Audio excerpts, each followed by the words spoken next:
아빠가 육군 참모총장인 걸 숨기고 최전방에 자원 입대한 신임 여군 소위가 온갖 부당 대우와 가혹 행위를 참다 못해 결국 아버지에게 모든 사실을 폭로하며 벌어지는 이야기입니다. 서부 전선 최전방 비무장지대와 맞닿은 공기는 언제나 서늘한 긴장을 품고 있었다. 그 긴장의 한복판에 자리한 제5보병사단 통칭 열쇠부대는 대한민국 육군에서도 가장 굳건한 방패로 불리는 곳이었다. 강철의 규율과 땀으로 벼려진 이곳에 신임 소위 강지우가 첫 발을 내디뎠다. 갓 임관한 23세 청춘. 짧게 자른 머리와 아직 앳된 얼굴선이 다부진 전투복과 어울리지 않는 듯 보였지만 그녀의 눈빛만큼은 전방의 혹한을 닮아 차갑고 단단했다. 육군 사관학교를 우수한 성적으로 졸업하고 수많은 동기 중에서도 최전방 GOP 근무를 자원했을 때 주변의 모두가 그녀의 선택을 의아해했다. 그러나 지우에게는 자신만의 이유가 있었다. 온실 속 화초가 아닌 비바람을 맞고 뿌리내리는 들꽃이 되고 싶다는 열망. 아버지의 그림자가 아닌 오롯이 강지우라는 이름 석자로 인정받고 싶다는 간절함. 그녀가 배치된 곳은 열쇠부대에서도 가장 험하기로 소문난 7중대였다. 중대장에게 부임 신고를 하기 위해 중대 본부 막사로 향하는 그녀의 발걸음은 설렘보다 비장함에 가까웠다. 막사 앞에 서자 훈련으로 다져진 병사들의 우렁찬 함성과 땀 냄새가 훅 끼쳐왔다. 문을 열고 들어서자 모든 시선이 일제히 그녀에게로 향했다. 마치 동물원에 처음 보는 동물이 들어온 듯한 노골적인 호기심과 경계심이 뒤섞인 시선들이었다. 충성. 금일부로 7중대 소대장으로 명받은 강지우 소위입니다. 중대장님께 신고합니다. 지우는 등줄기를 꼿꼿이 펴고 가장 우렁찬 목소리로 외쳤다. 중대장 책상에 앉아있던 사내가 천천히 고개를 들었다. 오만석 대위. 30 중반의 그는 잘 그을린 피부와 단단한 체격, 그리고 모든 것을 꿰뚫어 볼 듯한 날카로운 눈매를 가진 사내였다. 남성 중심의 군 조직, 그 중에서도 최전방 부대라는 특수성이 응축된 듯한 인물이었다. 그는 지우를 위아래로 훑어보더니 입꼬리 한쪽을 비틀며 피식 웃었다. 그 짧은 순간 지우는 앞으로의 군 생활이 결코 순탄치 않을 것임을 직감했다. 강지우 소위. 이야, 우리 중대에 드디어 꽃이 피었네. 근데 여긴 꽃 구경하는 데가 아니라 전쟁하는 데인데 어쩌나. 비아냥거림이 가득한 말투였다. 주변에 있던 부사관과 병사들 사이에서 억지로 참는 듯한 킥킥거림이 새어나왔다. 지우는 입술을 굳게 깨물었다. 전쟁을 하기 위해 이곳에 왔습니다. 꽃 구경할 생각은 추호도 없습니다. 오, 패기 한번 좋네. 사관학교에서 뭘 가르쳤는지는 몰라도 여긴 책상머리에서 배운 대로 돌아가는 곳이 아니야. 알겠나, 소위? 오만석 대위는 자리에서 일어나 지우의 어깨를 툭툭 쳤다. 그 손길에는 격려가 아닌 명백한 무시와 하대가 담겨 있었다. 앞으로 잘 부탁하지. 우리 중대원들 커피도 좀 타주고 사무실 청소도 좀 하고. 소위가 여자니까 그런 건 꼼꼼하게 잘할 거 아냐? 명백한 부당 대우이자 성차별적 발언이었다. 지우의 얼굴이 딱딱하게 굳어졌다. 소대장으로 부임한 장교에게 중대의 허드렛 일을 맡기겠다는 선언이었다. 그러나 첫날부터 중대장과 각을 세울 수는 없는 노릇이었다. 그녀는 치밀어 오르는 분노를 억누르며 간신히 대답했다. 알겠습니다. 그날 이후 지우의 군 생활은 오만석 대위의 예고대로 흘러갔다. 그녀에게는 소대장으로서의 정식 임무가 거의 주어지지 않았다. 소대원들과 함께하는 전술 훈련에서는 언제나 열외였고 작전 브리핑에서는 가장 뒷자리로 밀려났다. 그녀의 책상 위에는 전투 교범 대신 처리해야 할 행정 서류와 잡무 목록만이 수북이 쌓여갔다. 중대원 전체의 커피를 타고 중대장실을 청소하고 각종 비품을 정리하는 것이 그녀의 주된 일과가 되었다. 소대원들은 그녀를 소대장님이라 부르기보다 강소위님 혹은 그냥 소위님이라 불렀다. 중대장의 노골적인 무시와 따돌림은 중대 전체의 분위기로 번져나갔다. 그녀는 투명인간이었다. 실력과 의지를 증명할 기회조차 박탈당한 채 지우는 철저히 고립되어 갔다. 강소위, 아직도 그거 하고 있나? 머리는 장식으로 달고 다니는 거야? 그렇게 간단한 것도 하나 제대로 처리 못해? 오만석 대위의 폭언은 일상이었다. 그는 일부러 여러 사람이 있는 곳에서 그녀를 망신주고 사소한 실수를 부풀려 무능한 장교로 낙인 찍었다. 지우는 묵묵히 모든 것을 감내했다. 언젠가는 반드시 기회가 올 것이라고 믿었다. 자신의 실력으로 이 부당한 편견의 벽을 깨부수고 말겠다고 다짐했다. 밤이 되면 모두가 잠든 막사 한 구석에서 홀로 전투복을 다리고 전투화를 닦았다. 흐트러진 모습을 보이지 않기 위한 최소한의 자존심이었다. 가끔 집에서 걸려오는 전화에 그녀는 늘 밝은 목소리로 대답했다. 그럼 아빠, 잘 지내지? 여기 사람들 다 좋고 훈련도 재밌어. 걱정하지 마. 수화기 너머의 목소리는 대한민국 육군을 총괄하는 참모총장 강철규 대장의 것이었다. 포스타 4개의 별을 어깨에 단 그는 딸의 선택을 묵묵히 지지해 주었다. 하지만 지우는 단 한 번도 아버지의 존재를 내색한 적이 없었다. 자신의 힘으로 일어서기 전까지는 그 누구에게도 기댈 생각이 없었다. 아버지는 그저 먼 곳에서 딸을 믿고 응원해주는 세상에서 가장 든든한 아빠일 뿐이었다. 그러던 어느 날 중대 행정 업무를 돕던 김상병이 조심스럽게 그녀에게 다가와 따뜻한 커피 한 잔을 건넸다. 그는 중대 내에서 유일하게 지우에게 인간적인 연민을 보여주는 사람이었다. 소위님, 이거 한잔 하시면서 하십시오. 중대장님이 좀 너무하십니다. 지우는 잠시 놀란 눈으로 그를 바라보다 이내 옅은 미소를 지었다. 고맙다, 김상병. 괜찮아. 괜찮지 않으신 거 다 압니다. 혹시 무슨 일 있으시면 저한테라도 꼭 말씀해 주십시오. 제가 뭐 큰 힘은 못 되어드려도. 김상병의 진심 어린 위로에 지우는 코끝이 셔태오는 것을 느꼈다. 이 차가운 강철의 땅에도 마음 한구석 온기를 가진 사람은 있었다. 그 작은 온기 하나가 그녀를 버티게 하는 힘이 되어주고 있었다. 하지만 오만석 대위의 악의는 날이 갈수록 그 농도를 더해갔다. 그는 지우의 존재 자체를 자신의 권위에 대한 도전으로 받아들이는 듯 했다. 단순한 무시와 폭언을 넘어 그는 이제 그녀를 개인적으로 그리고 더욱 교묘하게 괴롭히기 시작했다. 그 서막은 어느 주말 오후에 열렸다. 강소희. 중대장실로 불려간 지우에게 오만석은 평소와 다른 부드러운 말투로 말을 걸었다. 그는 지도 한 장을 펼쳐 보이며 특정 지역을 가리켰다. 여기 다음 주에 있을 훈련 예정지인데 사전 답사가 좀 필요할 것 같아. 주말에 나랑 같이 한번 둘러보는 게 어때? 지우는 의아했다. 단 한 번도 훈련에 참여시켜주지 않던 그가 갑자기 사전 답사를 제안하는 것이 미심쩍었다. 다른 간부들도 함께 가는 겁니까? 오만석은 비릿한 미소를 지으며 고개를 저었다. 아니, 그냥 단둘이, 조용히. 소위 스트레스도 많이 쌓였을 텐데 바람도 쐬고 좋잖아. 가서 맛있는 것도 먹고. 그의 눈빛과 말투에는 업무적인 제안이라고는 볼 수 없는 끈적하고 불쾌한 의도가 노골적으로 담겨 있었다. 단둘이 바람도 쐬고라는 단어들이 지우의 귓가에 비수처럼 박혔다. 이것은 단순한 괴롭힘이 아니었다. 명백한 희롱이었다. 지우는 온몸의 피가 차갑게 식는 것을 느끼며 단호하게 고개를 저었다. 중대장님, 저는 괜찮습니다. 사전 답사는 업무의 연장선이니 다른 간부들과 함께 정식으로 가겠습니다. 순간 오만석의 얼굴에서 거짓된 미소가 싹 가셨다. 그의 눈빛이 차갑게 돌변했다. 지우의 단호한 거절에 오만석 대위의 표정은 싸늘하게 굳어졌다. 부드러운 가면 뒤에 숨겨져 있던 오만하고 뒤틀린 본성이 여과 없이 드러나는 순간이었다. 그는 의자에서 천천히 일어나 지우에게 한 걸음씩 다가섰다. 위압적인 그의 움직임에 지우는 저도 모르게 뒷걸음질 쳤다. 강소희, 지금 내 말을 거역하는 건가?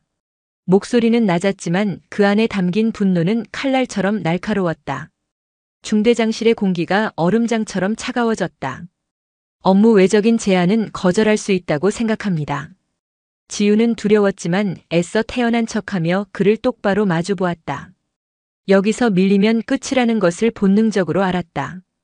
그녀의 당당한 태도는 오히려 오만석의 분노에 기름을 부었다. 그는 지우의 코앞까지 다가와 비웃음을 흘렸다. 업무 왜죠? 하. 내가 너랑 놀자고 했나? 중대장이 부하장교 스트레스 풀어주겠다는데 그걸 이런 식으로 받아쳐? 사관학교에서 그렇게 가르치던. 그는 일부러 여자라는 단어는 피했지만 그의 모든 언행은 주제 넘은 여자를 향한 경멸로 가득했다. 그러더니 그는 돌연 손을 뻗어 지우의 어깨에 아무렇지 않게 팔을 둘렀다. 소름 끼치는 불쾌감이 척추를 타고 온몸으로 퍼져나갔다. 지우는 경직된 채로 그의 손을 뿌리치지도 밀어내지도 못했다. 전방 부대 중대장실이라는 고립된 공간, 그리고 중대장과 부하 소위라는 절대적인 권력 관계가 그녀를 꼼짝 못하게 올감했다. 소위, 너무 뻣뻣하게 굴지 마. 군 생활 편하게 하고 싶지 않아? 내가 조금만 신경 써주면 너 여기서 누구보다 편하게 지낼 수 있어. 꽃처럼 곱게. 귓가에 속삭이는 그의 목소리는 뱀처럼 교활했다. 그는 어깨를 감싼 손에 은근히 힘을 주며 그녀를 자신 쪽으로 끌어당겼다. 지우는 이를 악물고 그의 팔을 강하게 뿌리쳤다. 몸에 손대지 마십시오. 그녀의 외침에 오만석의 눈썹이 꿈틀했다. 감히 자신의 호의를 거절하고 신체 접촉에 저항까지 하는 지우의 모습에 그의 자존심은 산산조각이 났다. 그는 더 이상 분노를 감추지 않았다. 이게 진짜. 야, 강지우. 너 지금 누구 앞에서 버티는 거야? 여기가 내 안방인 줄 알아? 그의 입에서 폭언이 터져 나왔다. 그리고는 지우가 상상조차 하지 못했던 말이 이어졌다. 너 뭐 믿는 구석이라도 있냐? 뒤에 든든한 백이라도 있나 보지. 네 애비가 뭐 그렇게 잘 나가서 대위 말은 똥으로 들어. 지우는 순간 숨을 멈췄다. 아이러니하게도 그의 막말은 정확하게 현실을 꿰뚫고 있었다. 하지만 그는 지우의 아버지가 대한민국 육군 서열 1위인 참모총장이라는 사실을 꿈에도 모른 채 그저 자신의 분노를 표출하기 위해 가장 흔하고 저급한 말을 내뱉었을 뿐이다. 아버지를 향한 모욕은 그녀 자신을 향한 모욕보다 더 깊은 상처를 남겼다. 지우의 눈가가 파르르 떨렸다. 저희 아버지는 평범한 분이십니다. 그리고 설령 그렇지 않다고 해도 중대장님의 부당한 언행이 정당화될 수는 없습니다. 부당? 하. 웃기지 마. 내년이 꼬리 치니까 받아준 걸 가지고. 어디서 피해자 코스프레야. 오만석은 적반하장으로 소리치며 책상을 주먹으로 내리쳤다. 쾅 하는 굉음과 함께 중대장실의 분위기는 최악으로 치달았다. 그는 지우를 잡아먹을 듯이 노려보며 경고했다. 오늘 일 똑똑히 기억해둬라, 강지우. 내가 자초한 일이야. 앞으로 내 군 생활이 얼마나 역같아질지 기대하라고. 그 말을 끝으로 그는 지우에게 나가보라며 손짓했다. 지우는 부들부들 떨리는 다리를 애써 진정시키며 중대장실을 나섰다. 문이 닫히자마자 참고 있던 숨이 한꺼번에 터져 나왔다. 온몸에 힘이 풀려 막사 뒤편으로 가주저 앉았다. 분하고 서러워서 눈물이 쏟아질 것 같았지만 여기서 울 수는 없었다. 우는 것은 지는 것이었다. 그녀는 차가운 벽에 머리를 기댄 채 거친 숨을 몰아쉬었다. 그날 이후 오만석의 괴롭힘은 상상을 초월할 정도로 집요하고 악랄해졌다. 그는 지우를 단순한 행정병으로 취급하는 것을 넘어 본격적인 가혹 행위를 시작했다. 부대 전체가 참여하는 유격 훈련이 시작되었다. 지우는 드디어 훈련에 참여할 수 있다는 생각에 잠시나마 기뻤다. 그러나 그것은 오만석이 파놓은 또 다른 함정이었다. 그는 모든 훈련 코스에서 유독 지우에게만 2배의 횟수를 강요했다. 다른 소대장들이 외줄 타기를 한 번 할 때 그녀는 2번 해야 했다. 모두가 참호 격투 훈련을 10분 할 때 그녀는 20분을 쉬지 않고 버텨야 했다. 여군은 체력이 약하니까 특별히 단련시켜주는 거야. 감사하게 생각하라고 강소희. 그는 모두가 보는 앞에서 조롱 섞인 말로 자신의 가혹 행위를 정당화했다.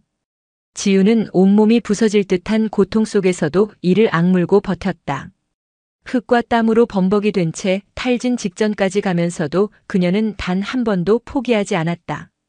그녀가 쓰러지기를 바라는 오만석의 기대를 처참하게 무너뜨리고 싶었다. 소대원들은 그런 지우의 모습을 복잡한 심경으로 지켜보았다.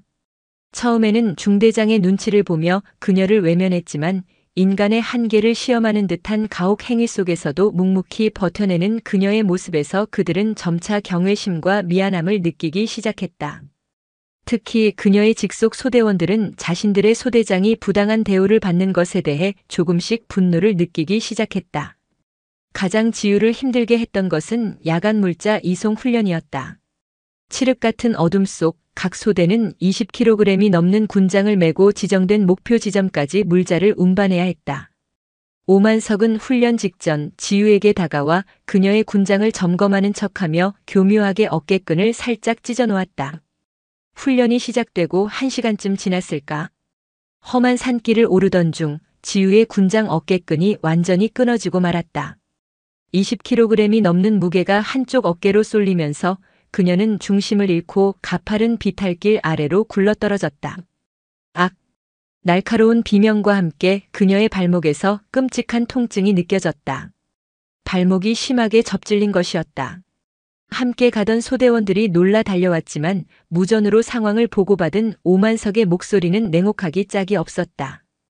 강소위, 엄살 부리지 말고 빨리 일어나서 대열에 합류해. 고작 그 정도 가지고 낙오할 생각 마. 지우는 극심한 고통에 신음하면서도 절뚝이며 일어나려고 애썼다. 하지만 한 걸음도 뗄 수 없었다. 결국 보다 못한 김상병이 자신의 군장을 동료에게 맡기고 지우에게 다가와 그녀를 부축했다. 소위님, 제가 업겠습니다. 아니다, 김상병 괜찮다. 괜찮지 않습니다.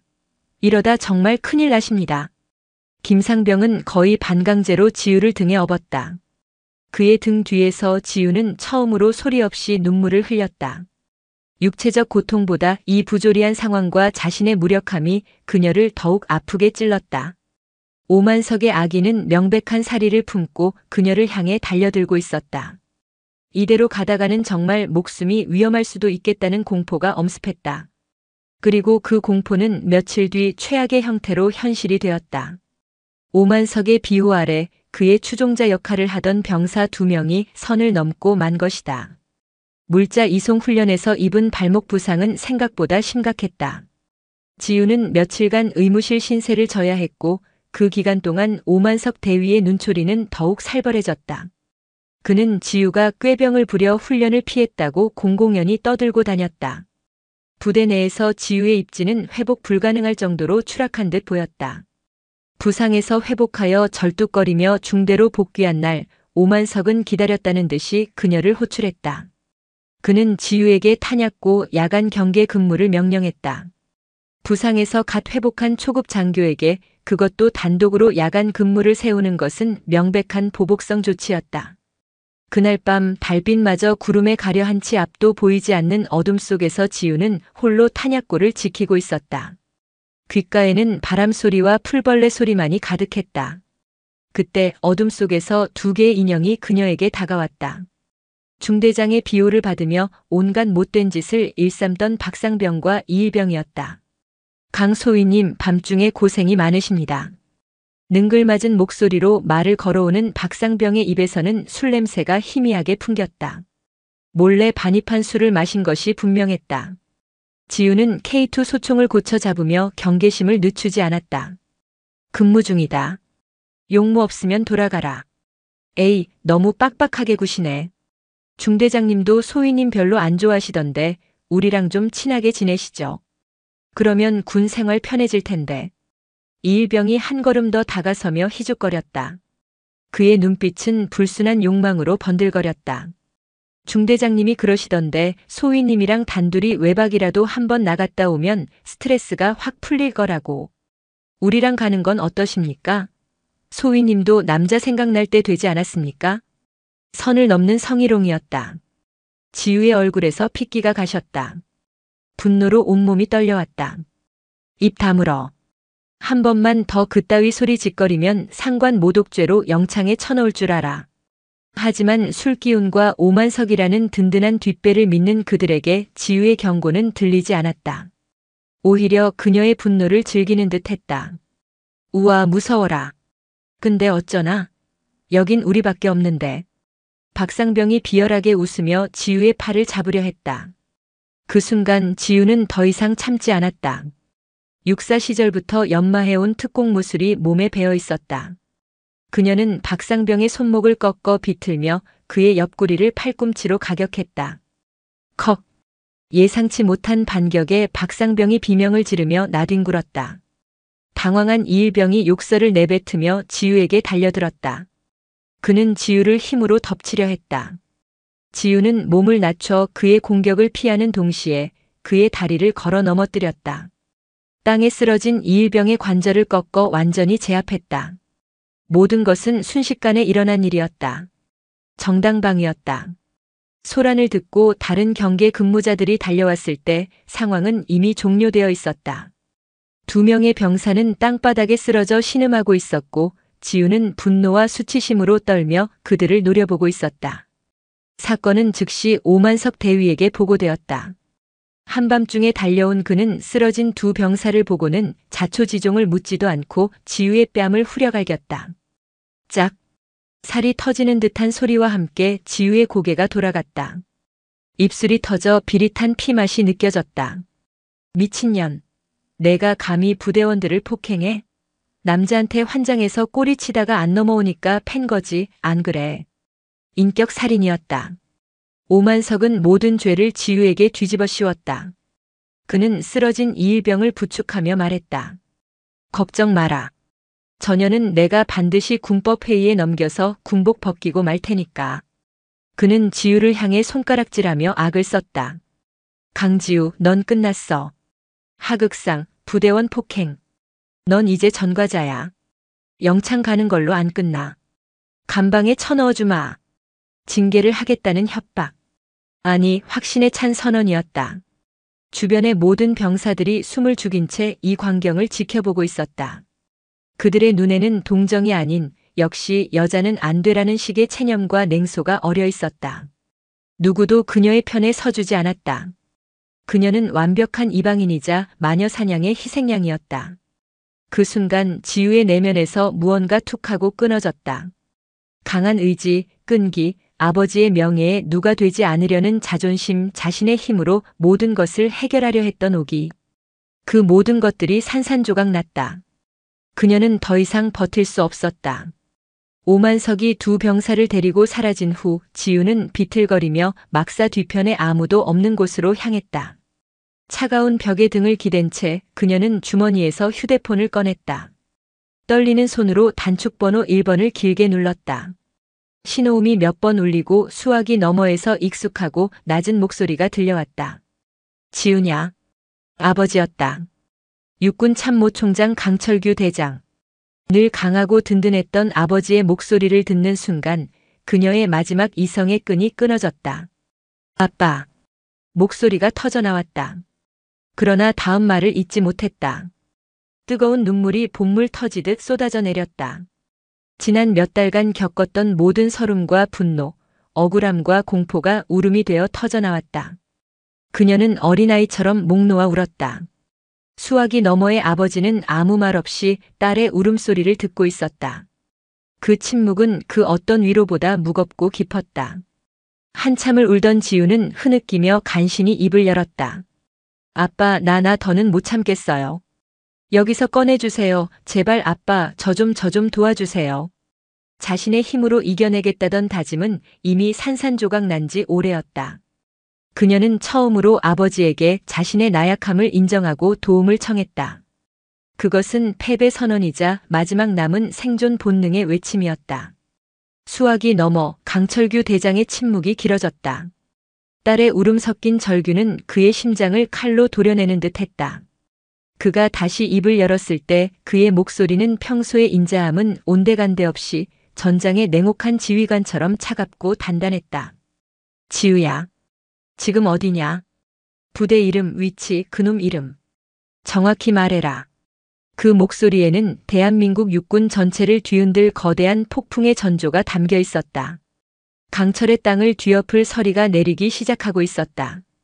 강지우 소위가 아버지에게 모든 것을 토해냈던 그 밤 서부 전선의 하늘은 유난히 어두웠다. 전화를 끄는 그녀는 한동안 그 자리에 미동도 없이 서 있었다. 온몸에 힘이 다 빠져나간 듯한 탄력감, 길고 어두운 터널을 막 빠져나온 듯한 멍한 해방감, 그리고 앞으로 닥쳐올 거대한 파도에 대한 막연한 두려움이 뒤섞여 있었다. 수화기 너머로 들려온 아버지의 마지막 목소리는 강철처럼 차가웠다. 그 목소리는 딸을 향한 위로가 아닌 대한민국 육군 참모총장으로서 내리는 비정한 선고와도 같았다. 지우는 이제 모든 것이 자신의 손을 떠났음을 직감했다. 그녀가 할 수 있는 일은 아무것도 없었다. 그저 거대한 톱니바퀴가 움직이기 시작했음을 온몸으로 느낄 뿐이었다. 피맛이 나는 입술을 매만지며 그녀는 절뚝거리며 자신의 관사로 돌아왔다. 뺨은 시뻘겋게 부어올라 열이 났고 온몸의 근육은 비명을 질렀다. 그러나 그 어떤 육체적 고통도 지난 몇 달간 그녀의 영혼을 갉아먹었던 모멸감과 수치심에 비할 바는 아니었다. 그녀는 군복을 벗어 던지고 샤워기 아래 섰다. 뜨거운 물줄기가 부어오른 뺨과 상처난 마음 위로 쏟아져 내렸다. 모든 것을 씻어내고 싶었다. 이곳에 처음 발을 디뎠던 날의 설렘, 자신의 힘으로 인정받겠다던 굳은 다짐, 그리고 그 모든 것을 짓밟았던 잔인한 현실까지 전부. 다음 날 아침 제5사단 7중대의 아침은 평소와 다를 바 없이 시작되었다. 우렁찬 기상나팔 소리가 막사의 창을 흔들었고 병사들은 졸린 눈을 비비며 연병장으로 뛰쳐나왔다. 밤사이 있었던 소동은 일부 병사들 사이에서 쉬쉬하며 퍼져나갔지만 대부분은 그저 성질 더러운 여장교가 사고 하나 쳤다 정도로만 여기고 있었다. 아침 점호 시간 중대장 오만석 대위는 의기양양한 표정으로 단상에 섰다. 그의 시선은 대열 한 구석에 서 있는 강지유에게 잠시 머물렀다. 그는 입꼬리를 비틀며 경멸의 미소를 지었다. 어젯밤 그는 대대장에게 강지유 소위의 하극상 및 폭행 사건을 과장하여 보고했고 정식 징계 절차를 밟겠다는 승인까지 받아낸 상태였다. 그의 머릿속에서는 이미 강지유가 불명예 전역을 당하는 그림이 그려지고 있었다.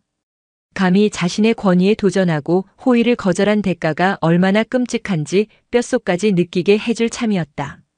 어젯밤 우리 중대에서 아주 불미스러운 사건이 있었다.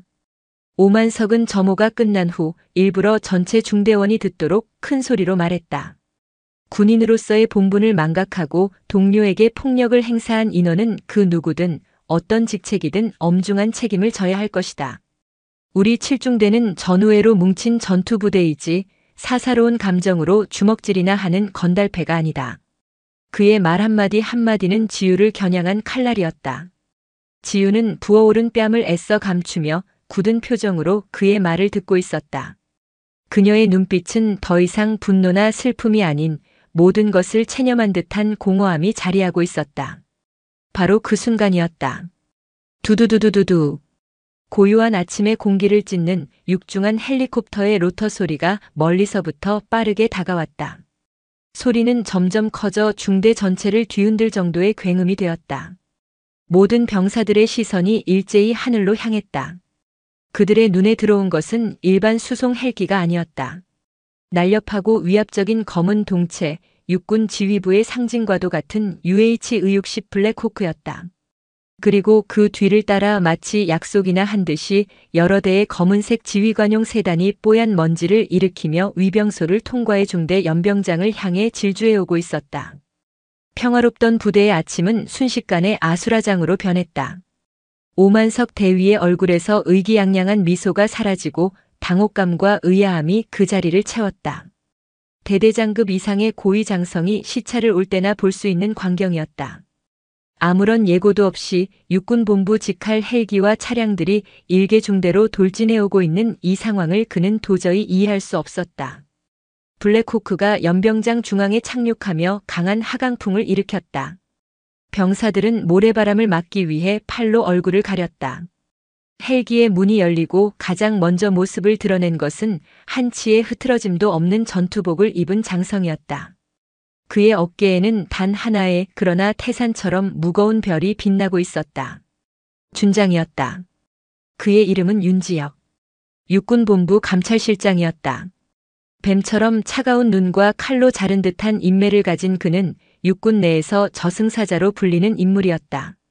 그의 등장은 곧 해당 부대에 대한 사형 선고나 다름없었다. 그의 뒤를 따라 감찰실 소속 수사관들이 일사불란하게 내려 각자의 위치로 흩어졌다. 동시에 연병장에 도착한 검은 세단들에서도 수십 명의 헌병들이 쏟아져 나와 순식간에 중대 본부와 막사 전체를 포위했다. 현 시간부로 제5보 병사단 7중대 전 지역을 통제한다. 모든 병력은 현 위치에서 대기하고 외부와의 모든 통신을 금지한다. 윤지혁 준장의 명령은 천둥처럼 연병장에 울려 퍼졌다. 상황 파악이 되지 않은 오만석 대위와 뒤늦게 달려온 대대장이 굳은 얼굴로 그에게 달려가 경례했다. 충성. 대대장 중령 이대철입니다. 무슨 일이십니까, 장군님? 윤지혁 준장은 그들의 경례를 받는 둥 마는 둥 하며 싸늘하게 쏘아붙였다. 자네들의 부대에서 벌어진 일을 몰라서 묻는가?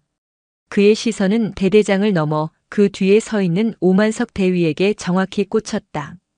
오만석은 그 시선과 마주치는 순간 온몸의 피가 차갑게 식는 것을 느꼈다. 본능적인 공포가 그의 척추를 타고 기어올랐다. 일이 뭔가 단단히 잘못되었다. 자신의 상상을 아득히 뛰어넘는 방향으로. 7중대장 오만석 대위 그리고 대대장은 즉시 중대장실로 이동한다. 나머지 전 병력은 통제가 해제될 때까지 연병장에서 대기하도록. 헌병들에 의해 중대본부는 완벽하게 장악되었다. 모든 행정 서류와 컴퓨터는 압수되었고 중대원들의 개인 휴대폰까지 수거되었다. 마치 거대한 범죄 조직을 소탕하는 듯한 작전이었다. 윤지혁 준장은 대열 한쪽에 굳어있는 강지우 소위를 발견했다. 그는 잠시 그녀의 부어오른 뺨과 텅 빈 눈을 바라보았다. 그의 차가운 눈빛에 아주 희미한 그러나 분명한 연민의 빛이 스쳐 지나갔다. 그는 옆에 있던 수사관에게 조용히 지시했다. 강지우 소위를 별도의 안전한 장소로 안내해. 의무관을 불러 상처부터 치료해주고 안정을 취할 수 있도록 조치해. 증언은 그 이후에 듣는다. 수사관이 정중하게 지우에게 다가왔다. 강소위님, 저를 따라오시죠. 지금까지 그 누구도 그녀에게 보여주지 않았던 존중이 담긴 태도였다. 중대원들은 자신들이 무시하고 경멸했던 신임 여군 소위가 감찰실 수사관의 정중한 안내를 받으며 연병장을 떠나는 모습을 멍하니 바라보았다. 그 순간 중대의 권력 구도가 뿌리부터 뒤집히고 있음을 모두가 깨닫기 시작했다. 한편 중대장실에 들어선 오만석과 대대장은 얼어붙은 채 서 있었다. 윤지혁 준장은 중대장 의자에 앉아 오만석의 책상 위에 있던 서류 뭉치를 집어들었다.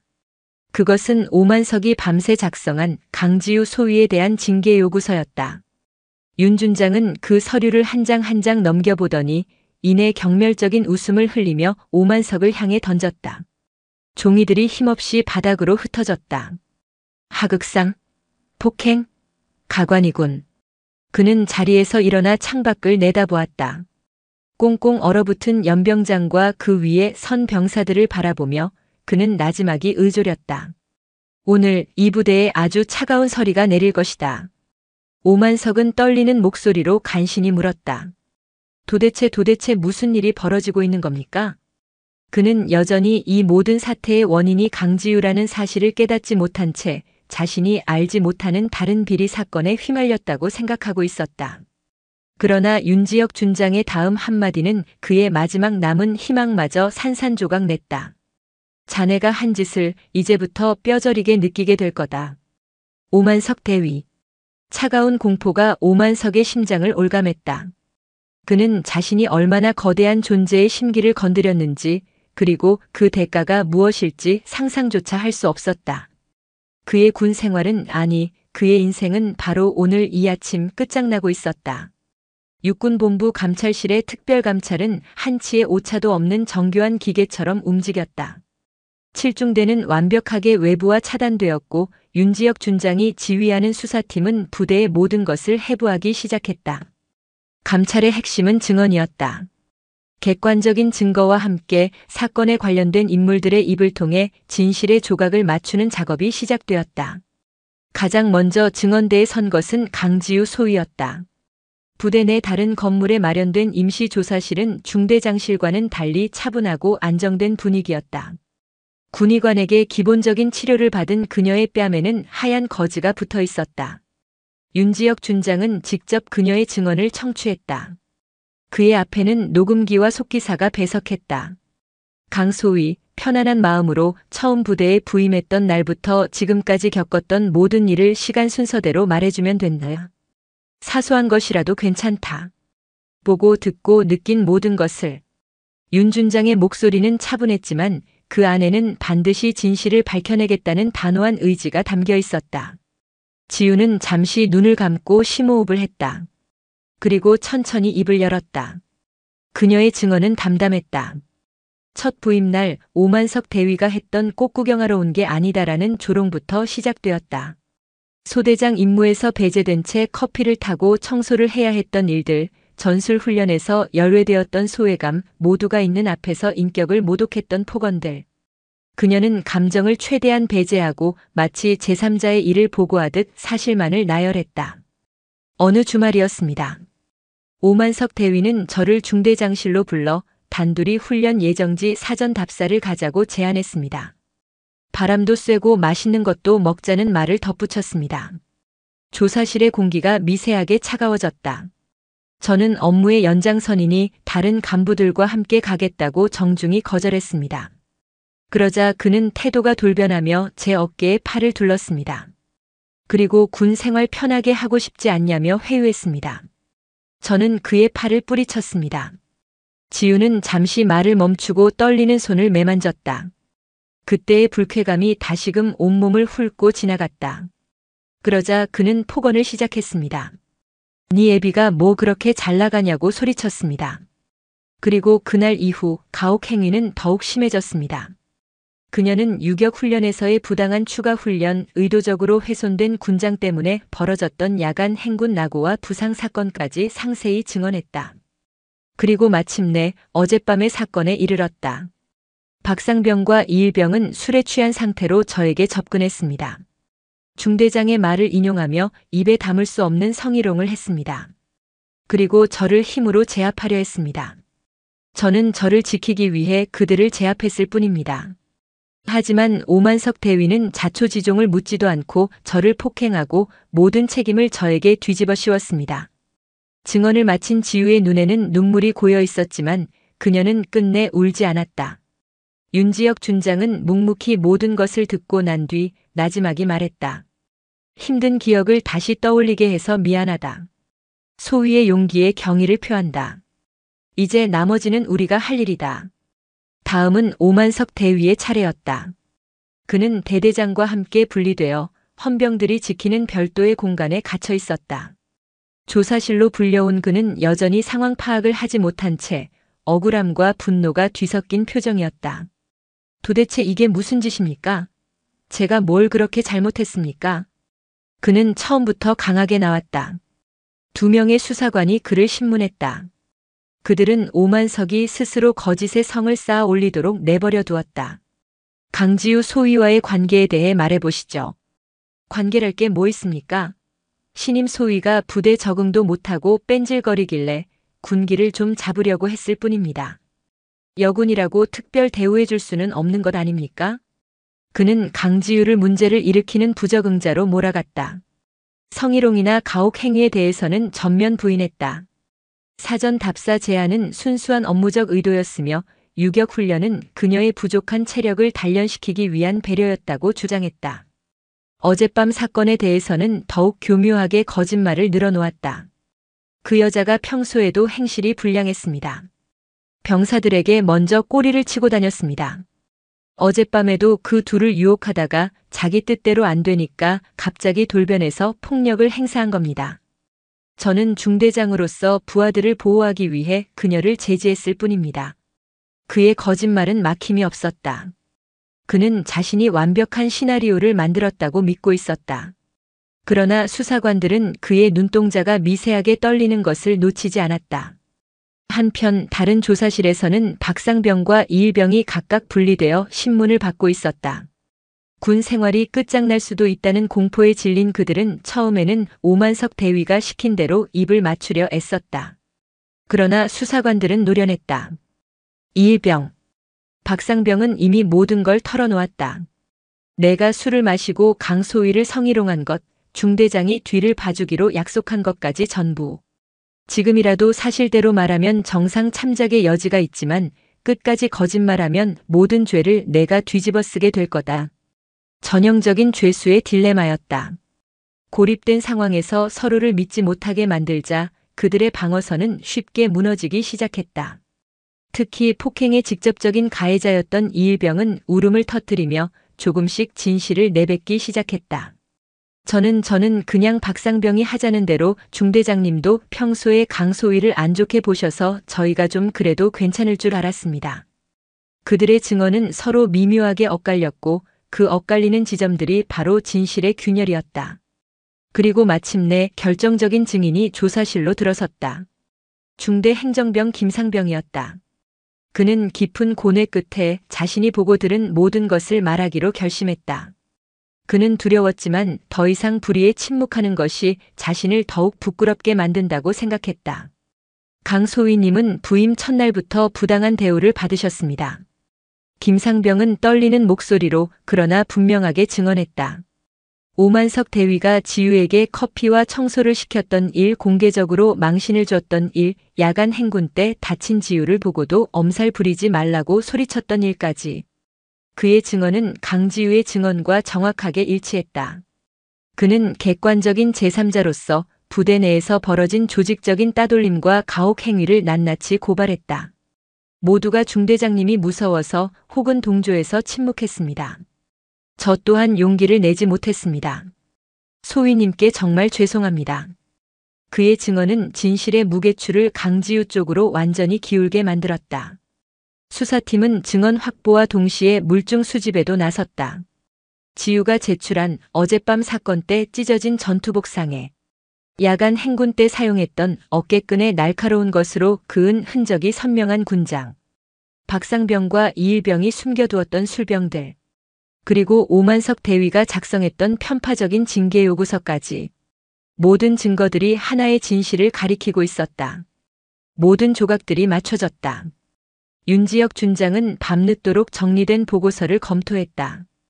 강지유의 일관되고 상세한 피해 진술, 가해자들의 엇갈리고 모순된 거짓말, 김상병의 용기 있는 내부 고발, 그리고 그것을 뒷받침하는 명백한 물적 증거들.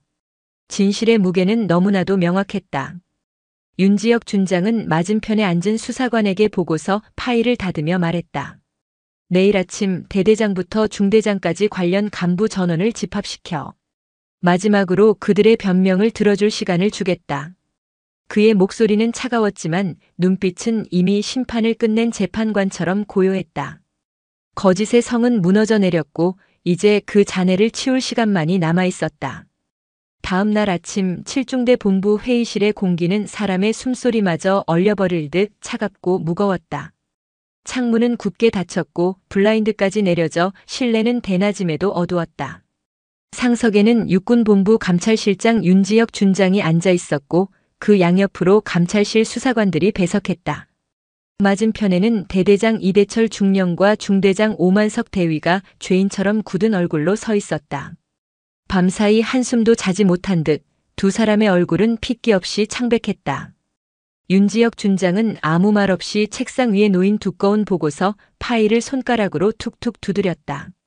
그 단조로운 소리가 회의실의 정적을 더욱 고통스럽게 만들었다.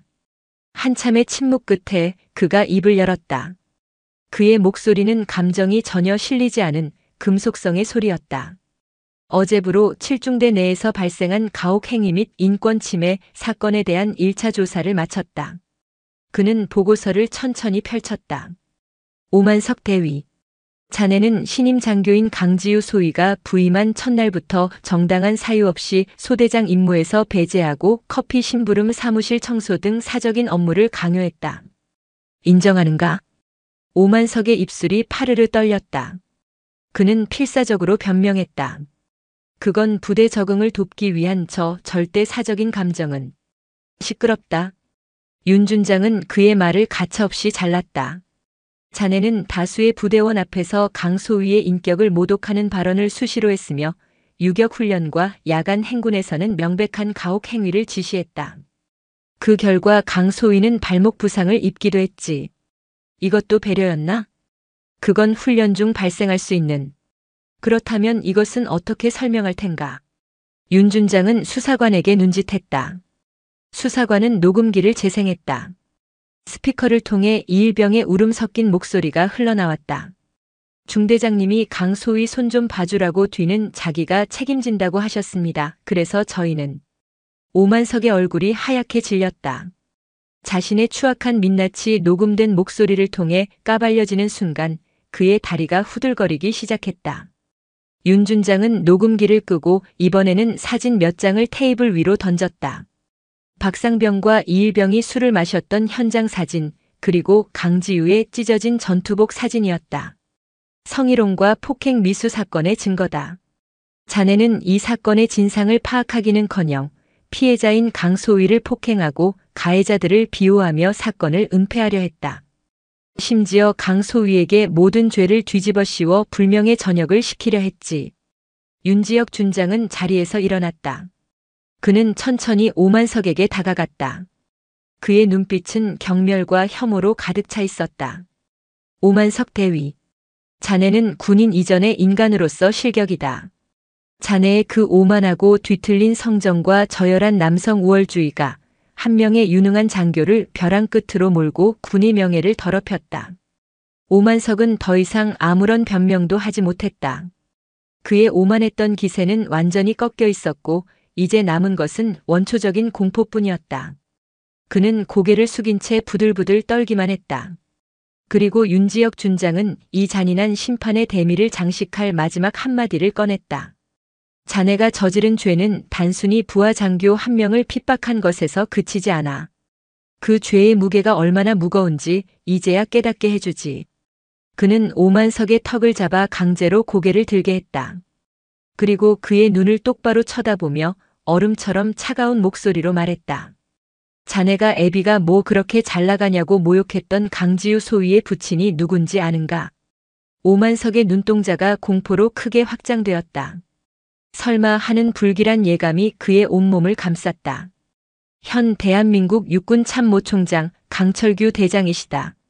그 말이 회의실에 울려 퍼지는 순간 시간은 멈춘 듯 했다. 오만석의 얼굴에서 모든 핏기가 사라졌다. 그의 뇌는 그 정보의 의미를 처리하기를 거부했다. 육군 참모총장. 포스타.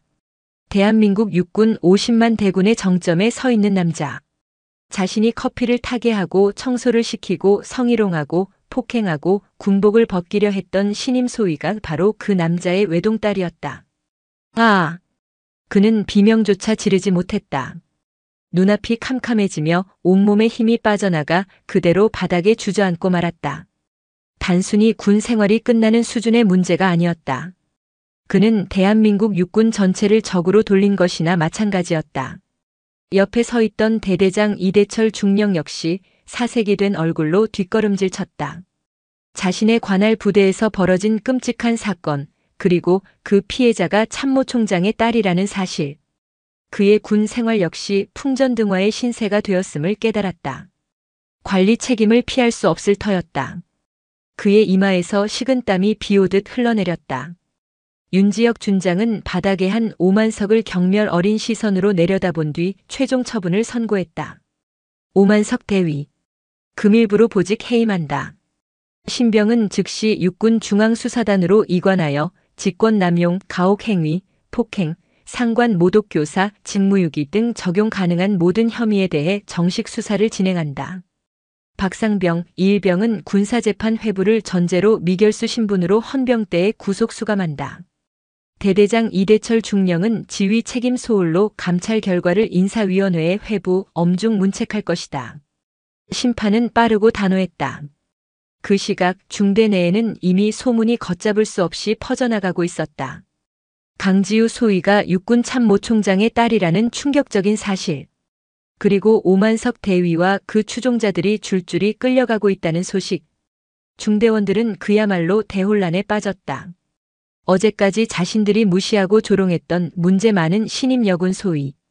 그녀의 뒤에 이 나라 군부의 정점이 버티고 있었다는 사실은 그들에게 현실감을 잃게 만들기에 충분했다. 그들은 자신들이 그동안 저질렀던 방관과 동조의 무게를 그제야 깨달았다. 그녀를 향했던 비웃음과 수군거림 하나하나가 얼마나 아찔한 것이었는지 이제야 뼈저리게 느끼고 있었다. 부대의 분위기는 공포와 경외, 그리고 알 수 없는 죄책감으로 완전히 뒤바뀌었다. 모든 폭풍이 한 차례 휩쓸고 지나간 오후. 지우는 자신의 관사 창문으로 텅 빈 연병장을 내려다보고 있었다. 헌병들에게 양팔이 붙들린 채 끌려나가는 오만석의 초라한 뒷모습이 보였다. 그를 향한 어떤 통쾌함도 승리감도 느껴지지 않았다. 그저 깊은 허무함과 씁쓸함만이 남았을 뿐이었다. 결국 그녀는 자신의 힘이 아닌 참모 총장의 딸이라는 이름으로 이 문제를 해결한 셈이었다. 그때 누군가 그녀의 관사문을 조심스럽게 노크했다. 문을 열자 김상병이 서 있었다. 그는 이전과는 완전히 다른 깍듯하고 진심 어린 존경심이 담긴 눈으로 지우를 바라보았다. 그는 아무 말 없이 그녀를 향해 가장 완벽한 각도의 거수 경례를 붙였다. 소대장님. 그는 더 이상 강소위님이라고 부르지 않았다. 그녀의 계급과 직책에 대한 온전한 존중을 담아 소대장님이라고 불렀다. 지우는 잠시 그를 바라보다 이내 말없이 그의 경례에 답했다. 그녀의 경례 동작 역시 한치의 흐트러짐이 없었다. 폭풍은 지나갔다. 그러나 모든 것이 끝난 것은 아니었다. 심판은 내려졌지만 이제 그녀는 참모 총장의 딸이라는 꼬리표를 달고 이 부대에서, 이 군대에서 새로운 시작을 해야만 했다. 진정한 싸움은 어쩌면 지금부터 시작일지도 몰랐다. 폭풍이 지나간 자리는 고요했지만 그 고요함은 평온이 아닌 숨막히는 어색함과 은밀한 공포로 채워져 있었다. 칠중대는 거대한 수술을 막 끝낸 환자처럼 미동도 없이 누워 있었다. 오만석 대위와 그의 추종자들이 헌병대 차량에 실려 먼지 속으로 사라진 풍경은 모든 중대원들의 뇌리에 지워지지 않을 낙인처럼 새겨졌다. 그들은 자신들이 서 있는 땅이 하루아침에 뒤집혔음을 실감했다. 강지우 소위의 아버지가 육군 참모총장이라는 사실은 단순한 소문을 넘어 절대적인 권력의 실체로서 부대 전체를 짓눌렀다. 어제까지 그녀를 향해 낄낄거리고 수군거리고 방관했던 모든 시선들은 이제 감히 그녀의 그림자조차 밟지 못할 만큼 멀어졌다. 그녀는 더 이상 신임여군 소위가 아니었다.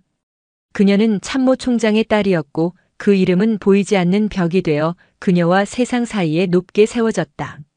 사건 다음 날 지우는 처음으로 소대장으로서 온전한 아침을 맞았다. 그러나 그 아침은 그녀가 꿈꾸던 것과는 너무나도 달랐다. 소대원들은 그녀의 지시가 떨어지기 무섭게 마치 예민한 초식동물처럼 반응했다. 그녀의 눈짓 하나 작은 헛기침 소리에도 움찔하며 과도한 충성심을 보였다.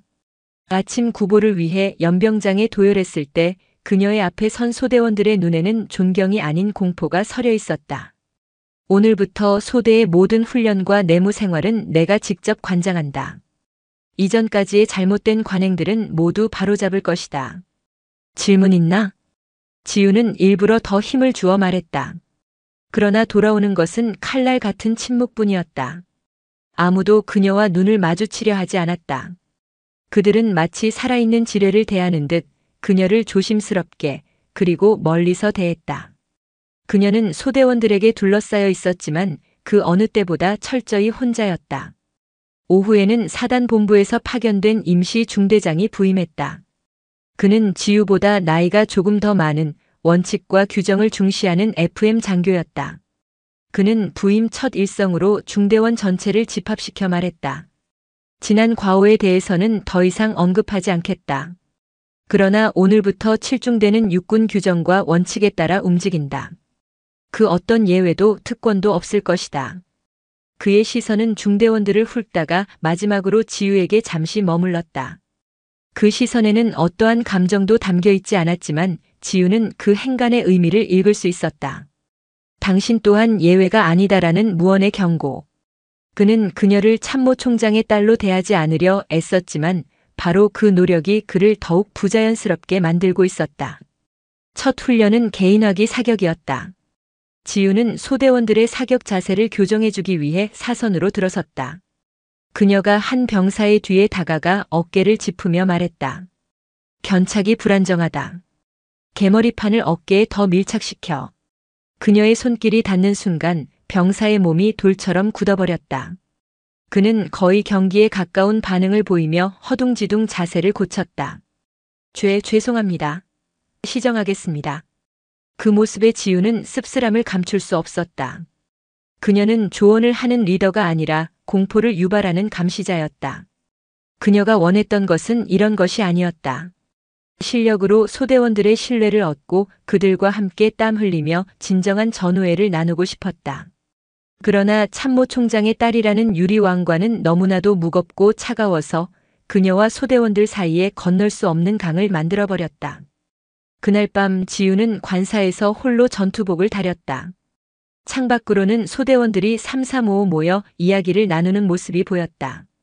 그들의 웃음소리가 희미하게 들려왔지만 그 풍경 속에 그녀가 있을 자리는 없었다. 그녀는 이 부대의 이방인이었고 이제는 누구도 함부로 다가올 수 없는 성역이 되어버렸다. 휴대폰을 들어 단축번호 1번을 바라보았다. 아버지였다. 이 모든 상황을 단 하루 만에 정리해버린 절대적인 힘의 근원. 감사함과 동시에 설명할 수 없는 원망과 무력감이 밀려왔다. 결국 그녀는 스스로의 힘으로 아무것도 해결하지 못했다. 그녀는 불의에 맞서 싸웠지만 그 승리는 그녀의 것이 아니었다.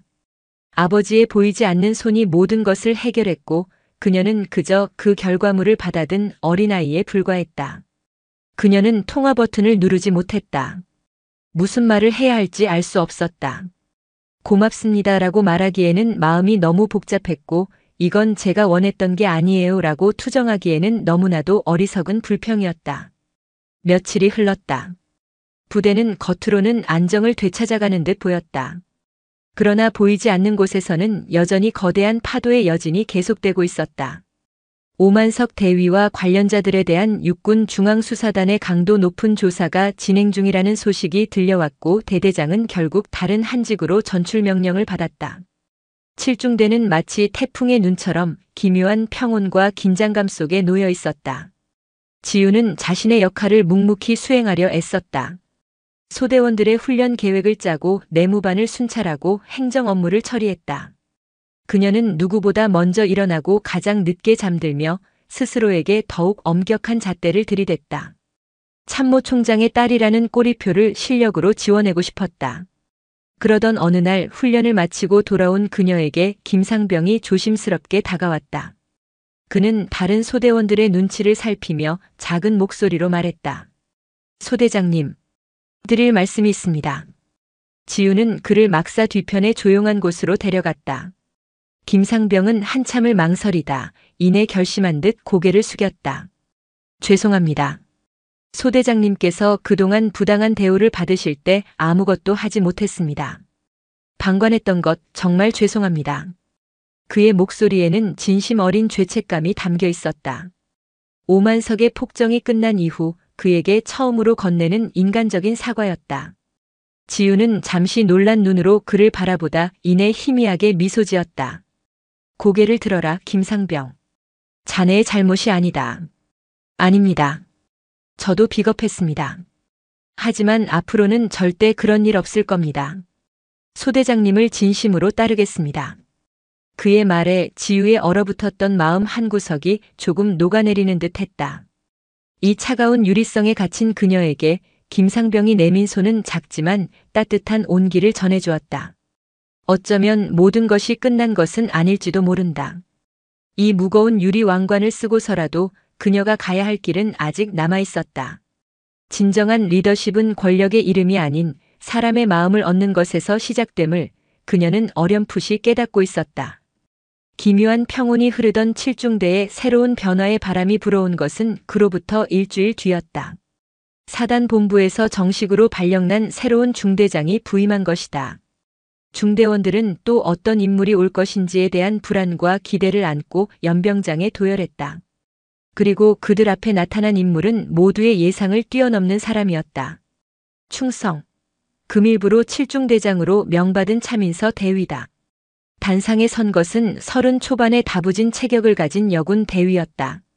짧은 머리와 날카로운 눈매 그리고 햇볕에 잘 그을린 피부는 그녀가 온실이 아닌 야전에서 잔뼈가 굵은 군인임을 증명하고 있었다. 육사 출신으로 최전방 GOP 소대장과 특전사 팀장 경력까지 갖춘 그야말로 엘리트 전투 프로였다. 차민서 대위의 등장은 부대에 또 다른 충격을 안겨주었다. 오만석이라는 극단적인 남성 우월주의자가 쓸려나간 자리에 강하고 유능한 여성 지휘관이 들어선 것은 그 자체로 상징적인 사건이었다. 차 대위는 중대원들을 천천히 훑어보았다. 그녀의 시선은 날카로웠지만 그 안에는 편견이나 예단이 없었다. 마지막으로 그녀의 시선이 강지우에게 닿았다. 두 여성 장교의 시선이 허공에서 잠시 부딪혔다. 차 대위의 눈빛은 참모 총장의 딸을 향한 특별 대우나 경계심이 아니었다. 그것은 선배 장교가 후배 장교의 역량을 가늠해보는 순수하고 전문적인 시선이었다. 이전 7중대에서 있었던 불미스러운 일에 대해서는 모두 보고받았다. 차 대위의 목소리가 연병장에 울려 퍼졌다. 과거는 과거일 뿐이다. 그러나 분명히 말해두겠다. 나는 부하를 차별하는 지휘관을 용납하지 않으며 임무에 태만한 군인 역시 용납하지 않는다. 이곳에서 인정받는 기준은 오직 하나, 각자의 자리에서 자신의 임무를 완벽하게 수행하는 능력뿐이다. 계급과 배경, 성별은 고려 대상이 아니다. 강지우 소위 또한 예외는 아니다. 그녀는 공개적으로 지우의 이름을 언급했다. 그것은 지우를 특별 취급하지 않겠다는 선언이자 동시에 그녀에게 공정한 기회를 주겠다는 약속처럼 들렸다.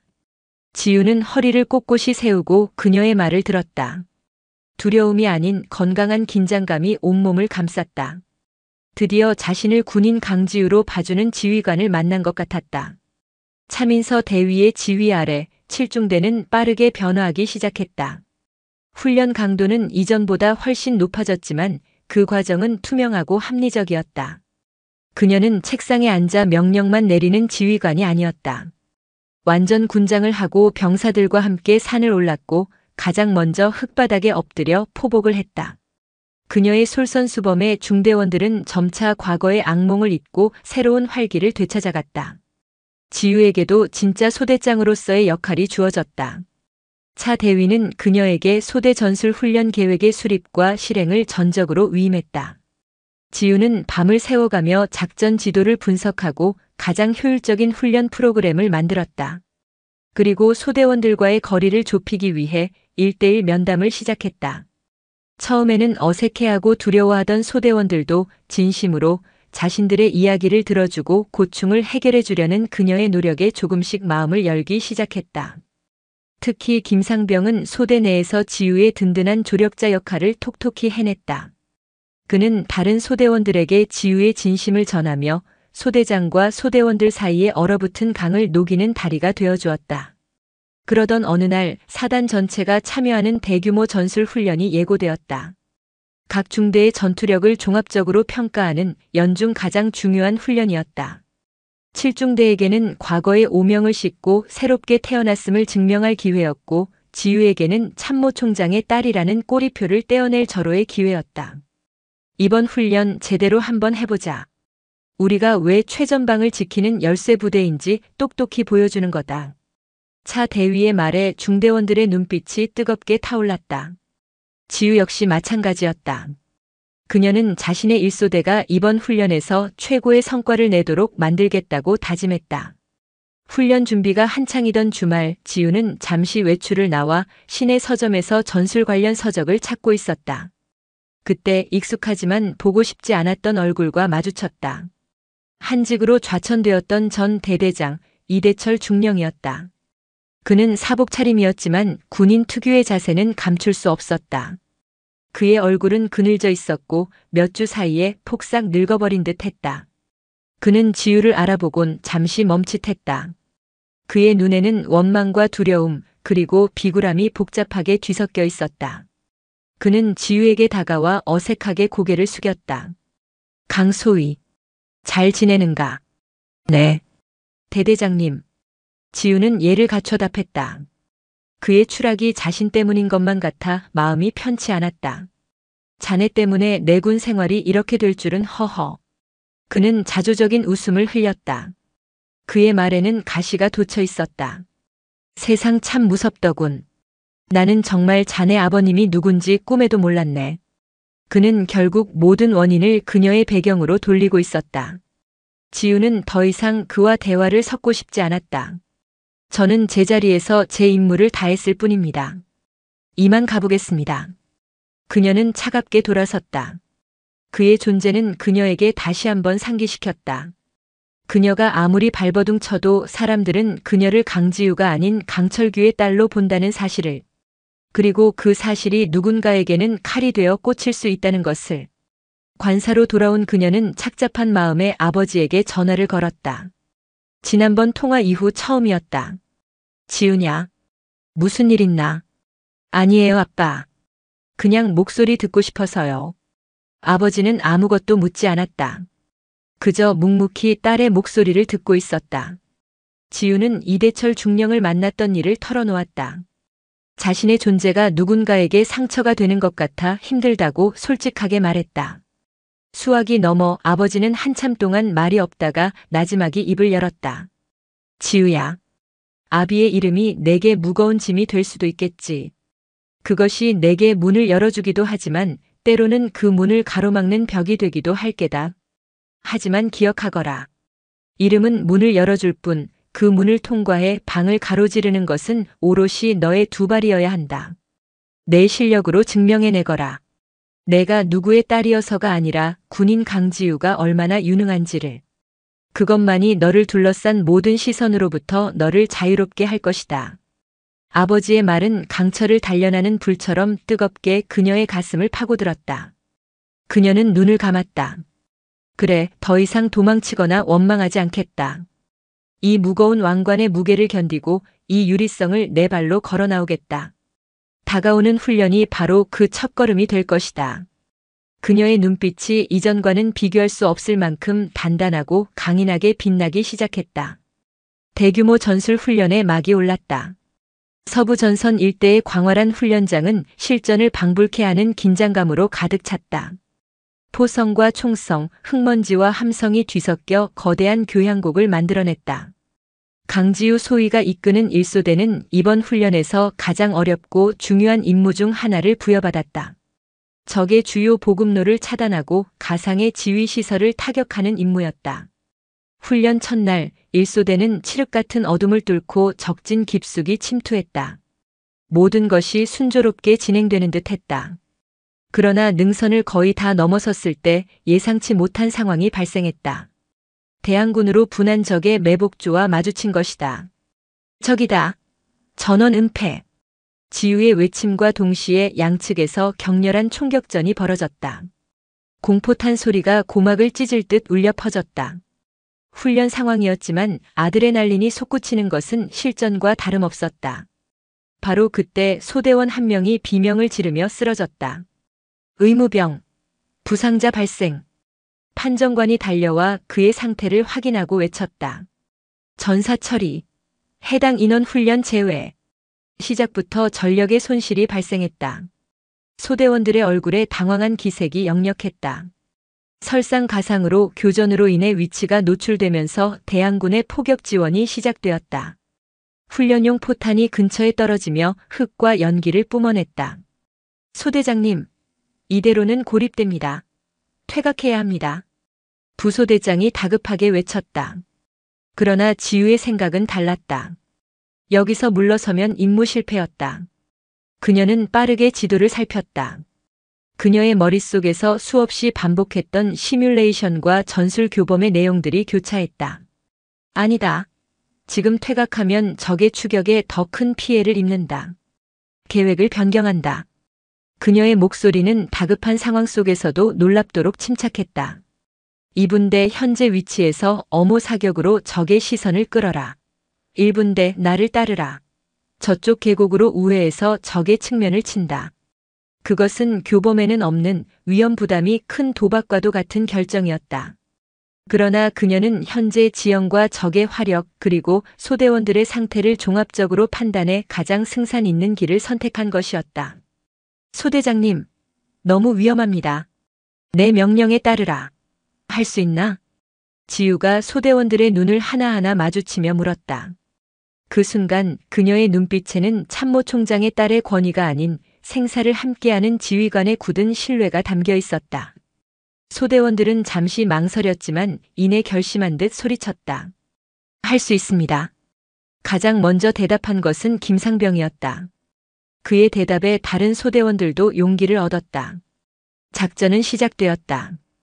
2분대가 목숨을 걸고 화력을 집중하는 동안 지우는 1분대를 이끌고 가파른 계곡 아래로 몸을 날렸다. 험준한 지형을 미끄러지듯 통과하며 그들은 대항군의 허를 찔렀다. 공격 개시. 적의 측면에서 나타난 1소대의 맹렬한 공격에 대항군은 순식간에 혼란에 빠졌다. 전세는 역전되었다. 지우는 가장 선두에서 소총을 쏘며 소대원들을 지휘했다. 그녀의 움직임에는 한치의 망설임도 없었다. 이 모든 상황은 중대 지휘 텐트의 스크린을 통해 차민서 대위에게 실시간으로 보고되고 있었다. 그녀는 마이크를 잡고 지우를 호출하려다 이내 조용히 손을 내렸다. 후배 장교의 독자적인 판단과 지휘를 끝까지 믿고 지켜보기로 한 것이다. 그녀의 입가에 희미한 미소가 걸렸다. 치열한 교전 끝에 1소대는 매복해 있던 대항군을 모두 제압하고 목표 지점을 확보했다. 소대원들은 거친 숨을 몰아쉬며 주저앉았다. 비록 모의 전투였지만 그들은 방금 진짜 전투에서 승리한 전사들이었다. 그들은 모두 같은 곳을 바라보았다. 흙먼지로 얼굴이 까맣게 변했지만 그 누구보다 빛나는 눈으로 서 있는 소대장 강지우였다. 그들의 눈빛은 이전과 완전히 달라져 있었다. 공포도 어색함도 없었다. 그 자리에는 혹독한 시련을 함께 이겨낸 전우에 대한 깊은 신뢰와 유능한 지휘관에 대한 진심 어린 존경심만이 가득했다.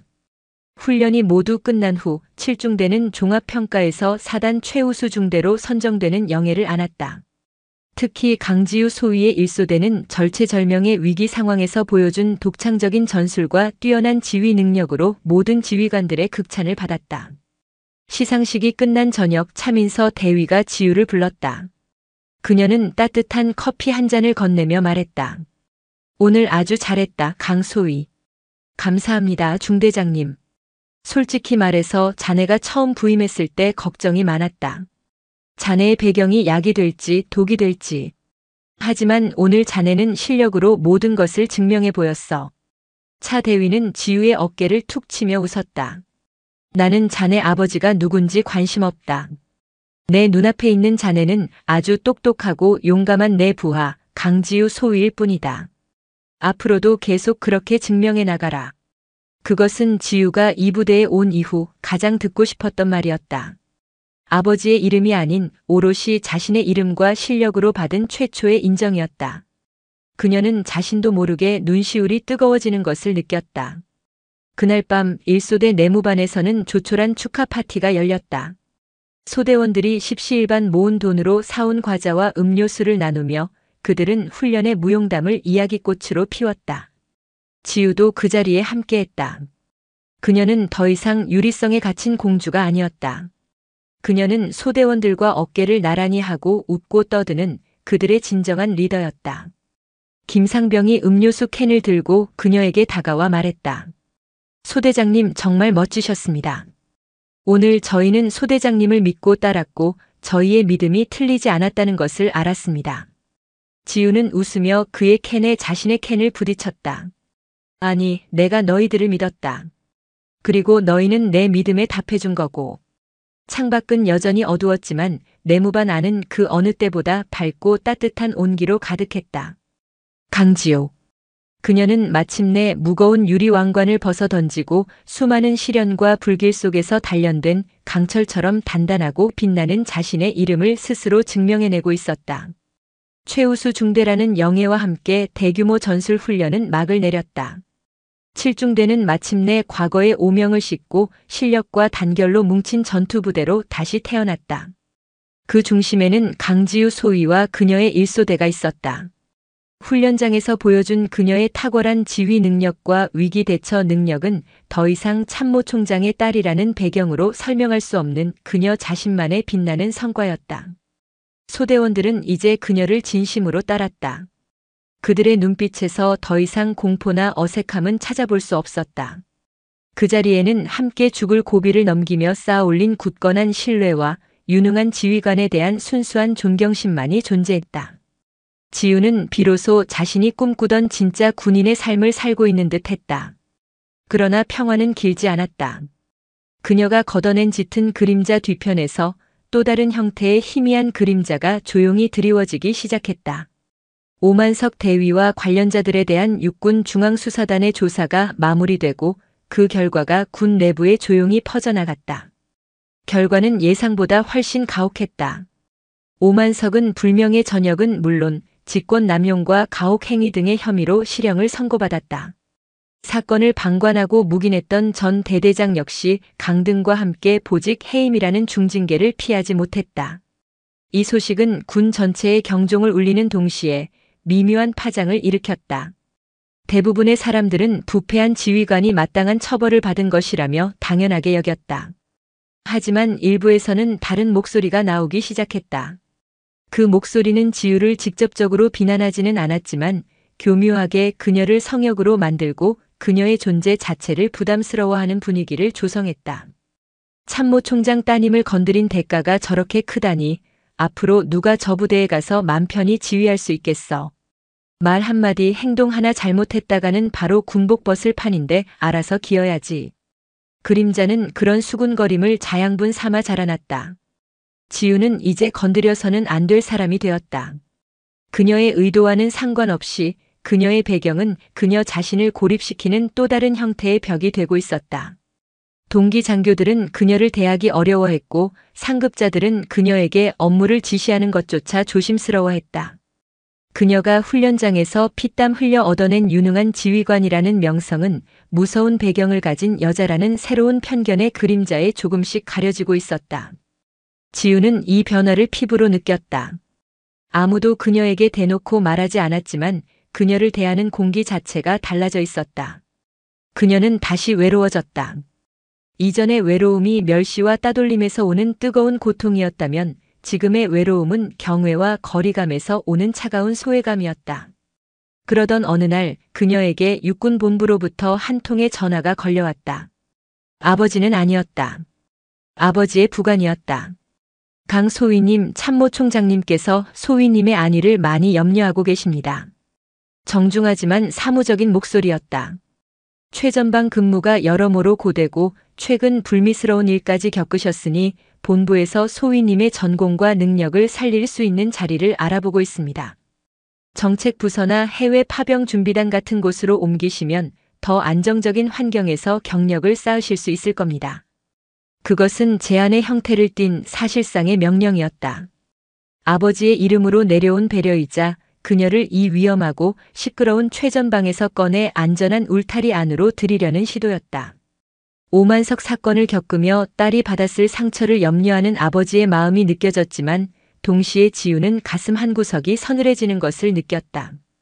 결국 모두가 원하는 그림은 이것이었을까? 참모총장의 딸이 잠시 객기를 부리며 최전방 체험을 하다가 호되게 신고식을 치르고 결국엔 안전한 후방의 책상으로 돌아가는 것. 그녀가 훈련장에서 목숨을 걸고 증명해 보였던 모든 것들이 결국 잠깐의 해프닝으로 치부되는 듯한 무력감이 그녀를 덮쳤다. 며칠 밤낮을 고뇌했다. 육군본부로의 전출. 그것은 분명 편하고 안정된 길이었다.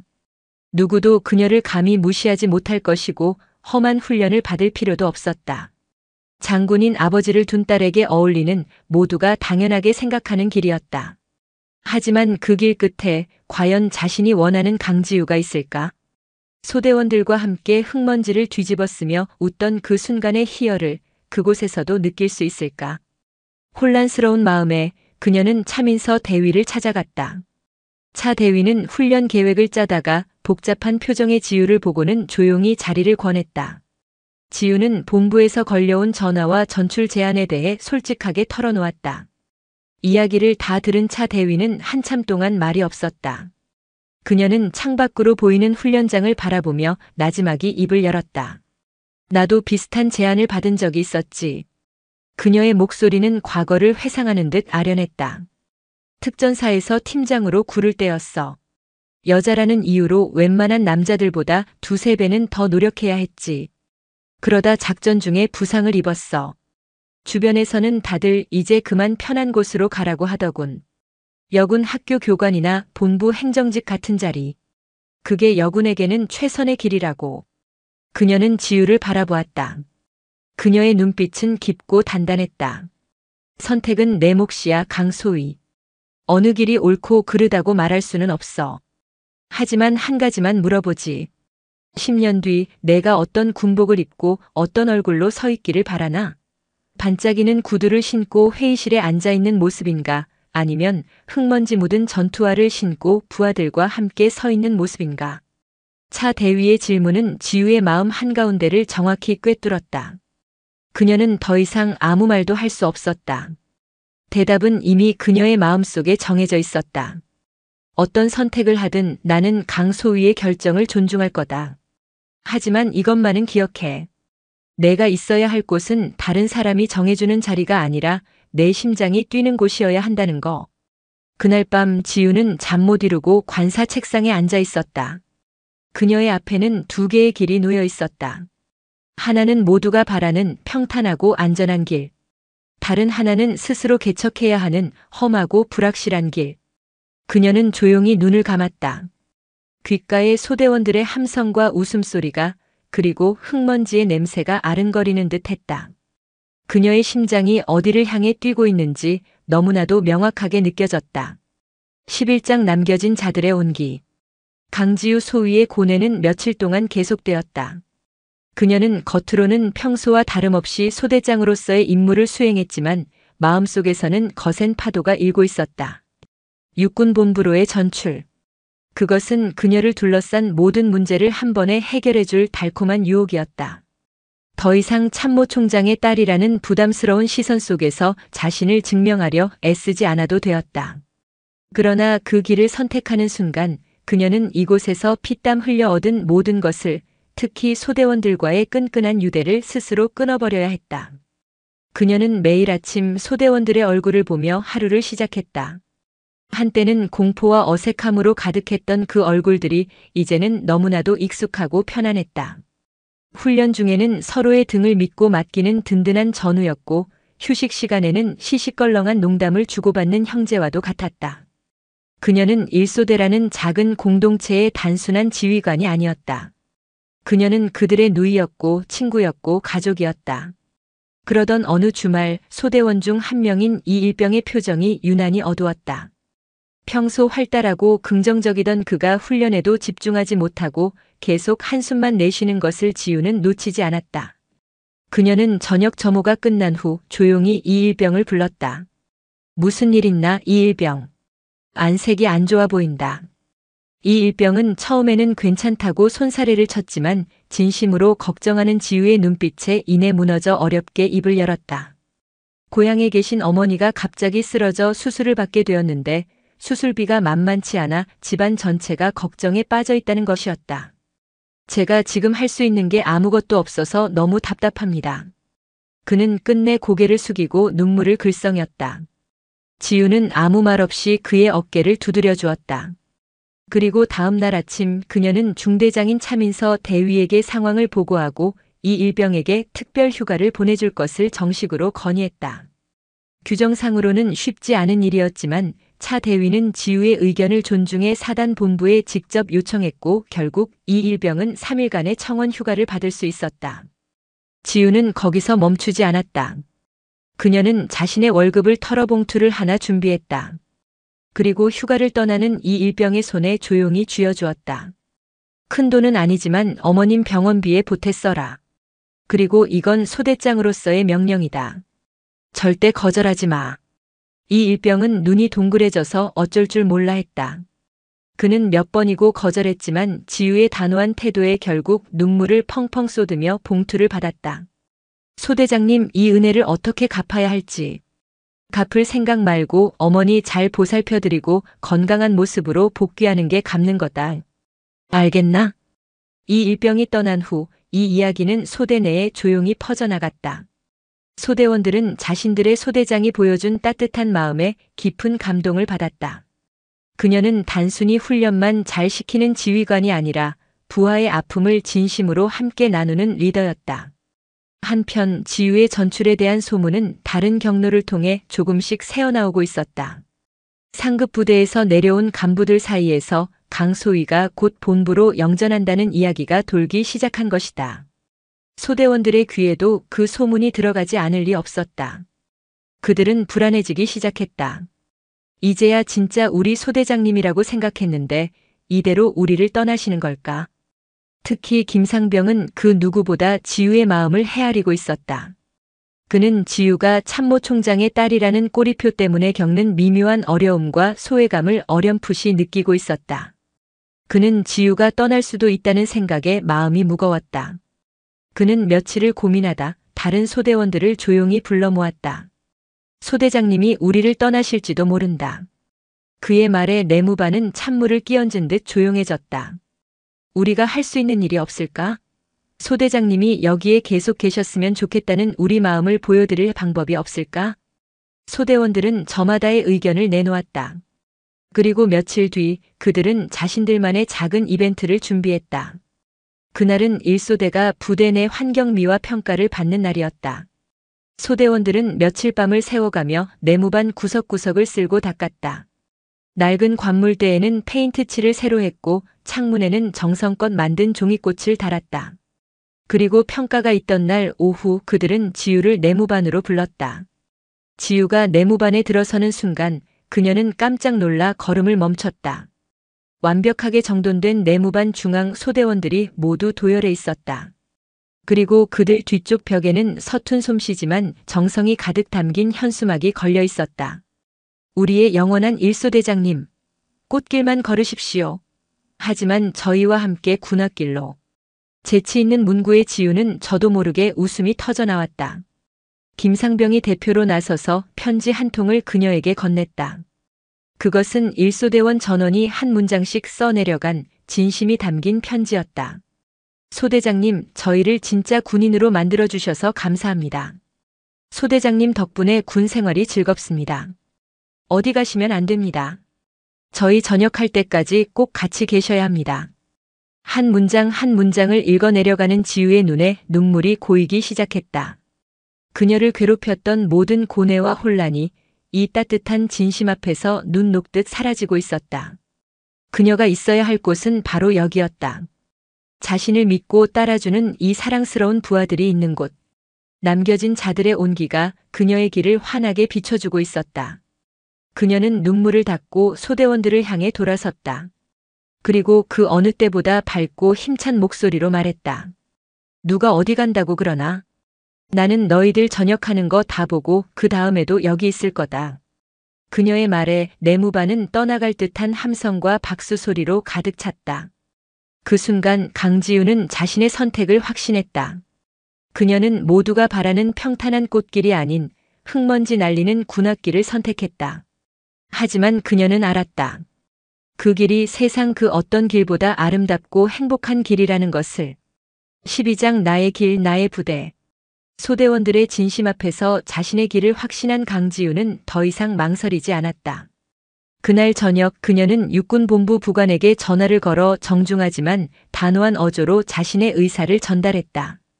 저에 대한 배려와 관심에 진심으로 감사드립니다. 하지만 저는 제자리에 남겠습니다. 저에게는 제가 책임져야 할 소대원들이 있고 완수해야 할 임무가 이곳에 있습니다. 수화기 너머의 부관은 잠시 당황한 듯 했지만 이내 그녀의 의지를 존중하겠다는 짧은 대답을 남기고 전화를 끊었다. 지우는 곧바로 아버지에게 전화를 걸었다. 딸의 결정을 이미 전해 들었을 터였다. 아빠, 저 이야기 들었다. 아버지의 목소리는 의외로 담담했다. 꾸짖음도 실망도 없었다. 내가 선택한 길이라면 아비는 믿고 응원할 뿐이다. 다만 그 길이 결코 쉽지 않을 거라는 것만 기억하거라. 너는 이제 단순히 내 딸이 아니라 수십 명의 부하들의 생명과 미래를 책임지는 지휘관이다. 그 무게를 항상 잊지 말거라. 네, 아빠. 명심하겠습니다. 자랑스럽구나, 내 딸. 마지막 말에 지우는 뜨거운 것이 울컥 치밀어 오르는 것을 느꼈다. 아버지는 그녀가 안전한 길을 선택하기를 바랐던 것이 아니었다. 그녀가 스스로의 길을 선택하고 그 선택에 책임을 질 수 있는 진짜 군인으로 성장하기를 바랐던 것이다. 그녀는 마침내 아버지의 깊은 뜻을 이해할 수 있었다. 다음 날 지유가 칠중대에 남는다는 소식은 공식적으로 부대 전체에 알려졌다. 소대원들은 다시 한번 환호했고 중대장 차민서 대위는 말없이 그녀의 어깨를 두드리며 믿음의 미소를 보내주었다. 그녀를 둘러싸고 있던 미묘한 거리감과 어색한 공기는 이제 완전히 사라져 있었다. 그녀는 온전히 칠중대의 일원이자 일소대의 리더로 받아들여졌다. 시간이 흘렀다. 계절이 바뀌고 지유는 최전방 소대장으로서의 일상에 완벽하게 녹아들었다. 그녀는 더 이상 자신의 배경에 얽매이지 않았다. 때로는 엄격한 훈련 교관으로, 때로는 다정한 누이처럼 소대원들을 이끌었다. 그녀의 리더십 아래 일소대는 칠중대 내에서도 가장 단결력이 강하고 전투력이 뛰어난 소대로 성장했다. 어느 새벽 비무장지대 철책을 따라 이어지는 순찰로에 서늘한 새벽 공기가 내려앉았다. 동쪽 하늘이 희미하게 밝아오기 시작했고 밤새 경계 근무를 섰던 병사들의 입에서는 하얀 입김이 뿜어져 나왔다. 강지유 소위는 소대원들을 이끌고 철책선을 따라 묵묵히 걷고 있었다. 그녀의 옆에는 이제 상병이 된 김상병이 나란히 걷고 있었다. 그들의 전투화가 자갈 위를 밟는 소리만이 규칙적으로 울려 퍼졌다. 소대장님, 저 앞에 동이 터옵니다. 김상병이 먼 곳을 가리키며 말했다. 지평선 너머로 붉은 기운이 서서히 번지며 어둠에 잠겨있던 산과 들의 윤곽을 드러내고 있었다. 장엄하고 아름다운 풍경이었다. 지유는 잠시 걸음을 멈추고 떠오르는 해를 바라보았다. 그리고 자신을 믿고 따르는 소대원들의 앳되지만 강인한 얼굴들을 천천히 둘러보았다. 이들과 함께 이 땅의 가장 앞에서 가장 먼저 아침을 맞는 이 순간. 그녀는 가슴 벅찬 충만함을 느꼈다. 그녀는 더 이상 아버지가 열어준 문 앞에 서 있던 미숙한 신임 장교가 아니었다. 그녀는 스스로의 힘으로 수많은 벽을 넘어 자신만의 길을 개척한 지휘관이었다. 그녀의 이름 앞에는 이제 참모 총장의 딸이라는 수식어 대신 일소대장이라는 자랑스러운 이름이 붙어 있었다. 자, 이제 복귀하자. 아침 먹고 또 훈련해야지. 지유가 웃으며 말하자 소대원들의 얼굴에도 건강한 웃음꽃이 피어났다. 그들은 떠오르는 아침 해를 등지고 자신들의 부대를 향해 힘찬 발걸음을 옮기기 시작했다. 그녀의 길은 이제 막 시작되었다. 앞으로 또 어떤 시련과 역경이 닥칠지 알 수 없었다. 하지만 그녀는 더 이상 두렵지 않았다. 그녀에게는 함께 어깨를 걸고 나아갈 든든한 전우들이 있었고 무엇보다 스스로의 힘으로 길을 만들어 나갈 강한 의지와 신념이 있었다. 강지옥. 그녀는 이 강철의 땅 최전방에서 가장 단단하고 눈부시게 빛나는 별이 되어 자신의 부대와 함께 대한민국에 가장 먼저 뜨는 해를 맞이하고 있었다.